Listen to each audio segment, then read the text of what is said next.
నిన్న Ramesh Bommana shopping mall దగ్గర వేరే ఆవిడని బండి మీద ఎక్కించుకొని వెళ్తూ ఉంటే నేను చూశానండి.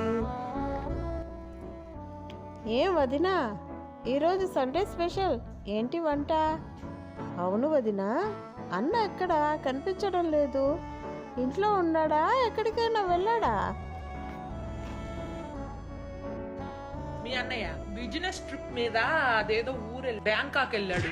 ఆఫీస్ ఎదవాళ్ళకి బుద్ధి జ్ఞానం లేదు. ఈ మధ్య మరీ ఘోరం అయిపోయి నెలకి 2 సార్లు పిలుస్తున్నారు బ్యాంకాక్. అసలు అల్లాడిపోతున్నాడు. అంత దూరం అంటే ఒళ్ళు పూనం అయిపోదు. ఎక్కడో మ్యాప్ చివరి నుండి బ్యాంకాక్ రాగానే ఒళ్ళంతా నొప్పులు ఉంది, కాస్త కాపడం పెట్టు రాజ్యం అని నోరారా అడుగుతాడు. అల్లాడిపోతున్నాడు. పోనీ నేను కూడా వస్తానయ్యా నీతో పాటు, నువ్వు ఆఫీస్ పని చూసుకో అంటే, వద్దో రాజ్యం, రామా కడుపులో నీళ్లు కదలకుండా ఉండు, వేళకు తిని పడుకో, నీ ఆరోగ్యం నాకు చాలా ముఖ్యం అంటాడమ్మా మహానుభావుడు. అల్లాడిపోతున్నాడు.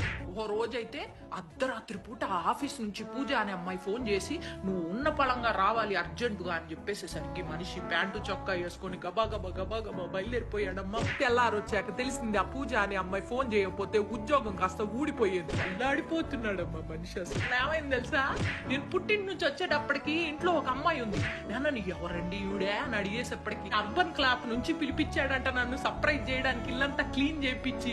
కాకపోతే నేను వచ్చేటప్పుడు మరి క్లీనింగ్ ఏమీ చేయలేదు, మరి టైం అయిపోయిందో ఏమో గానీ అల్లాడిపోతా ఉంటాడు ఎప్పుడు చూసినా.